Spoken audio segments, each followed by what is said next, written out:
Әнші Төреғали Төреәлінің қарындасы әлеуметтік желіде қуанышты жаңалығымен бөлісті. Фариза Төреәлі тұңғышын дүниеге әкелді. Фариза Төреәлі инстаграмдағы парақшасында күйеуі және жаңа туған сәбиімен түскен фотоларын жариялады. Балалар бөлмесі гүл шоғымен, шарлармен безендірілген. Раббымыз бізге ата-ана болу бақытын нәсіп етті. Аллаху акбар. Біз көп күткен бақыт, біз көп тілеген бақыт. Раббымыз бұл сезімдерді сезінуді бұйыртты. Шексіз мадақтар мен мақтаулар болсын. 9 ай бойы жүктілігімді көпшіліктен жасырып келдім. Себебі тіл көзден барынша сақтандым. Алла қалап сәбиімді дүниеге келіп, бәрін сезініп бастағанымыз сол еді. Артынша денсаулығыма байланысты жағымсыз жайттар орын алды.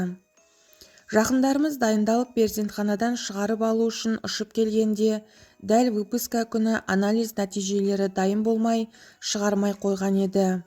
Бірнеше күннен соң толық тексеріс керек екендігін, содан кейін диагноз қойылатынын айтып, шығуға рұқсат берді. Ұзақ күткен бақытты күнімізде қалай қуанарымызды білмей қалдық. Түрлі сезімдер ойнап жатты. Жолдасым бірден Түркияға баруға тез шешім қабылдап, келесі күні 7 күндік баламызды қалдырып кетуге мәжбүр болдық. Бұл да Алланың жоспары. Енді ғана босанған әйел үшін түрлі эмоцияларды бастан өткізу оңай болмады. Әсіресе қиынға соққаны бөпемді қалдыру. Ең бастысы бәрі артта қалды.